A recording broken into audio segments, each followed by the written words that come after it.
अस्सलामु अलैकुम वरहमतुल्लाहि वबरकातुहू। अल्लाहुम्मा सल्लि अला मुहम्मदिन व अला आलि मुहम्मद कमा सल्लैता अला इब्राहीम व अला आलि इब्राहीम इन्नका हमीदुम मजीद। अल्लाहुम्मा बारिक अला मुहम्मदिन व अला आलि मुहम्मद कमा बारकता अला इब्राहीम व अला आलि इब्राहीम इन्नका हमीदुम मजीद।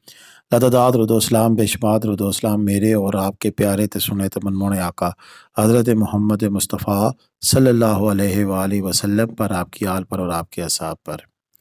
जी अज़ीज़ दोस्तों, ये आज 6 अक्टूबर 2025 और वादी नारान के खूबसूरत तरीन सियाती मकाम झील सैफ अल मलूक के ये मनाज़र है।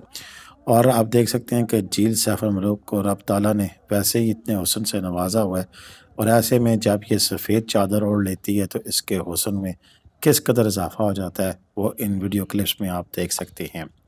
ये वीडियो क्लिप्स इंतहाई मेहनत से तैयार किए गए सख्त सर्दी में, और हमारी मोहब्बतों के सफ़ीर जनाब मुश्ताक अहमद साहब जो कि वहाँ पर फ़ोटोग्राफ़ी का काम करते हैं, उन्होंने हमें भेजे हैं। इस ठंडक में, इस तेज़ हवाओं में यहाँ पर ये क्लिप बनाना किसी तौर पर भी आसान नहीं था। और झील सैफ अल मलूक पर बर्फ़बारी जो हो रही है मुसलसल हो रही है, और कुछ वक्त के लिए रुकती है, उसके बाद दोबारा शुरू हो जाती है। इसमें एक और बात भी है कि पानी की आमेज़श शामिल नहीं है, खालिस्तन बर्फ़बारी हो रही है, खालिस बर्फ़ पड़ रही है। और ये मनाज़र आपको शायद इससे कबल नहीं आपने देखे होंगे जो कि हम आपको दिखा रहे हैं। अक्टूबर के महीने में इस तरह की बर्फ़बारी का होना वाकई एक ज़बरदस्त और एक कह सकती हैं कि अनएक्सपेक्टेड किस्म का काम है हमारे लिए, क्योंकि पिछले कुछ अरसे में यहाँ पर बर्फ़बारी का वो शेड्यूल नहीं रहा जो कि नॉर्मल यहाँ का खासा हुआ करा करता था। मज़ीद अपडेट्स और मज़ीद मनाज़र आप वीडियो के एंड तक देखेंगे। बड़े ज़बरदस्त मनाज़र हैं, एक एक एंगल से उन्होंने वीडियो बनाकर भेजी है, और एक एक मंज़र काबिल दीद है। ये देख सकती हैं कि कैसे नीचे तक उन्होंने दिखाया है कि पानी कैसा है, किश्तियाँ खड़ी हैं, लोग मौजूद हैं, और काफ़ी दूर दराज से लोग जो कि बर्फ़बारी के शौकीन हैं वो आज यहाँ मौजूद थे। उन्होंने बर्फ़बारी को किस तरीके से एंजॉय किया, ये सारी डिटेल आपके सामने उन्होंने रखी हैं अपने विजुअल्स के ज़रिए।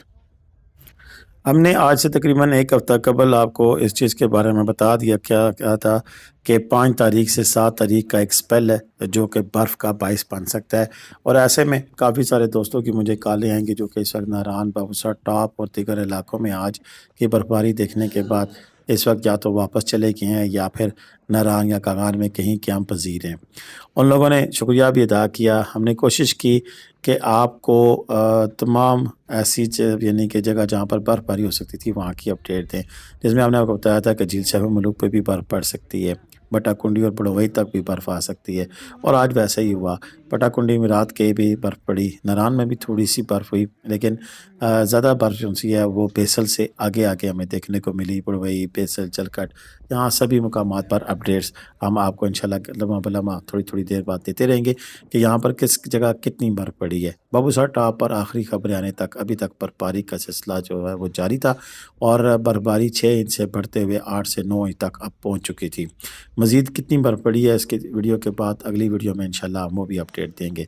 ये आप देख सकते हैं कि यहाँ पर जो होटल्स वगैरह बने हुए थे वहाँ उनके साइडों पर और आगे पीछे कितनी बर्फ़ पड़ चुकी है, और जो लोग चल रहे हैं वो इस बर्फ़ के ऊपर से चलते हुए आपको दिखाई दे रही है, और नीचे आपको स्ट्रेंथ भी बर्फ़ की नज़र आ रही है कि कितनी बर्फ़ पड़ चुकी है। यहाँ पर आज जो उनसे हैं वो सयाहों की एक गैर मामूली तादाद थी, क्योंकि जो लोग जानते थे कि आज बर्फ़ पड़नी है उन लोगों ने फिर नारान का रुख इख्तियार किया, और जो लाइव स्नोफॉल जो बराह रास्त बर्फ़बारी देखने के जो दिलदादा हैं वो लोग आज यहाँ मौजूद थे। झील सैफ अल मलूक पर अभी रेस्टोरेंट ये आपके सामने देख लें कि एक्टिव हैं, मौजूद हैं। जो लोग यहाँ पर जाते हैं उनके लिए खाने पीने की अशिया, चाहे वो जनरल स्टोर हो, चाहे वो होटल रेस्टोरेंट हो, इवन यहाँ पर रात क़याम के लिए होटल्स भी मौजूद हैं। अब क़याम करना या ना करना एक अलग बात है, लेकिन पिछले दिनों भी हमारे एक सयाह हज़रात काफ़ी सारे नौजवान गए थे, वो उन्होंने ऊपर झील सैफ अल मलूक पे ही फिर क़याम किया था, वहाँ पर होटल भी मौजूद है। ये कुछ जनरल स्टोर टाइप हुए जो अब मौजूद हैं जिनमें आपको खाने पीने की तमाम अशिया मिल रही हैं। कुछ बंद भी हो गए हैं। इसमें इस चीज़ का भी है कि काफ़ी सारे होटल यहाँ पर بند ہو چکے ہیں۔ اچھا ایک چیز اور بھی ہے کہ ابھی تک یہاں پر یہ چادروں سے بنے ہوئے یہ جو کھوکھے وغیرہ ہوتے ہیں یہ ابھی تک موجود ہیں، ابھی ختم نہیں کیے گئے ہیں، کیونکہ اس بات کا کہنے کا میرا مقصد یہی ہے کہ آپ کو بتاتا چلو کہ ابھی جھیل سیف الملوک بند نہیں ہو رہی ہے۔ یہ کل کا سپیل جب ختم ہو جائے گا، کل بھی برفباری جاری رہنے کا امکان موجود ہے، تو اس کے بعد پھر آگے 14-15 یعنی اکتوبر تک میں نے دیکھا ہے کہ پھر کسی بارش کا امکان نہیں ہے۔ تو اس کا مطلب یہ ہے کہ ابھی جھیل سیف الملوک بند نہیں ہو رہی ہے، ناران کھلا ہوا ہے، ناران بند نہیں ہو رہا ہے۔ کافی سارے دوستوں نے پوچھا ہے کہ ناران کب تک کھلا رہے گا؟ جب تک بابوسر ٹاپ آفیشلی بلاک نہیں ہو جاتا، آفیشلی بند نہیں ہو جاتا، تب تک جو ہے یہ جھیل سیف الملوک اور دیگر تمام جو پوائنٹس ہیں وہ سارے اوپن رہیں گے۔ اب سوال یہ ہے کہ بابوسر ٹاپ کب تک کھلا رہے گا؟ تو بابوسر ٹاپ کا دار مدار کھلنے کا جو ہے وہ اس بات پہ ہے کہ لگاتار کب تک برفباری جاری رہتی ہے۔ کل تک ہمیں تو برفباری کا جو ویدر فورکاسٹ ہے وہ دکھائی دے گی، لیکن اس کے بعد اگلے 3 سے 4 دن مجھے امید ہے کہ پھر موسم چونکہ صاف ہے 15 اکتوبر تک، تو ابھی 3 سے 4 دنوں میں اگلے وہاں پر مشینیں لا کر راستے صاف کر دیے جائیں گے۔ یہاں پر آپ دیکھ سکتے ہیں کہ جہاں پر جیپیں بھی آئی ہیں وہاں پر پرائیویٹ لوگ اپنی گاڑیوں پر جو 4x4 گاڑیاں ڈالا وغیرہ اس پہ بھی آئے ہوئے ہیں، اور یہ ہمت کی بات ہے ویسے میرے خیال سے کہ انجان بندوں کو اس طرح اپنی گاڑی پہ نہیں آنا چاہیے، لیکن پھر بھی کافی سارے لوگ ایسے ہیں جن کو اپنی ڈرائیونگ پہ مہارت حاصل ہوتی ہے، تو وہی لوگ آ سکتے ہیں۔ آپ اس طرح کی گاڑی دیکھ کر خود سے کوئی ایڈونچر کرنے کے لیے یہاں نہ آئے، کیونکہ ایسے میں یہ خطرناک ہو سکتا ہے اپنی گاڑی پر یہاں پہ آنا، کیونکہ ججمنٹ نہیں ہوتی ہے کہ نیچے کیا سین ہے اور کیا نہیں ہے، کہاں کے پتھر کس طرح کے ہیں، کوئی سلپ کرنے والا تو نہیں ہے، راستہ کیسا ہے، وہ ہر چیز کے بارے میں مقامی ڈرائیورز اچھی طریقے سے واقف ہوتے ہیں، اس لیے وہاں پر کوئی ایشو نہیں ہوتا ہے۔ جیپیں اس وقت یہاں پر ناران میں موجود ہیں، اور آپ دیکھ سکتے ہیں کہ کافی تعداد میں جیپیں یہاں موجود ہیں۔ ایک دوست نے مجھ سے پوچھا تھا کیا جیپیں ابھی بھی موجود ہیں یا نہیں، بالکل موجود ہیں، اور جیپوں کا جو کرایہ ہے وہ 3500 سے 4500 تک ویری کرتا رہتا ہے۔ ایک وقت آتا ہے کہ جب یونین ایک ریٹ متعین کر دیتی ہے، پھر اس ریٹ سے کم کوئی بھی نہیں جاتا۔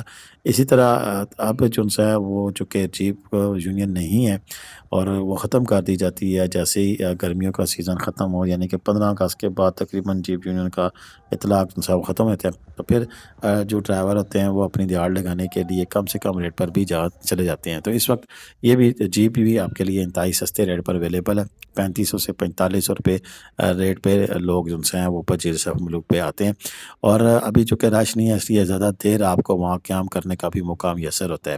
یہ الگ بات ہے کہ اتنی ٹھنڈی ہواؤں میں اتنی ٹھنڈ میں شاید بندہ خود ہی جلدی بھاگ جانے میں افیت سمجھتا ہے، لیکن اگر کوئی بندہ زیادہ دیر رکنا چاہے تو جیپ والے اس وقت تنگ نہیں کرتے کہ جلدی آپ نے واپس آنا ہے، ایسا سین کچھ بھی نہیں ہے۔ یہاں پر آپ کو دیکھ سکتے ہیں چائے کافی اور دیگر اس طرح کی چیزوں کا بھی ارینجمنٹ موجود ہے کہ اگر آپ یہاں آئیں تو سردی لگے تو ایسی صورت میں پکوڑے، چائے، کافی یہ چیزیں بھی آپ کو مل جاتی ہیں، حتیٰ کہ ابلے ہوئے انڈے بھی اویلیبل ہے۔ چلیں جی، یہ ہماری اپڈیٹ تھی جھیل سیف الملوک کے حوالے سے۔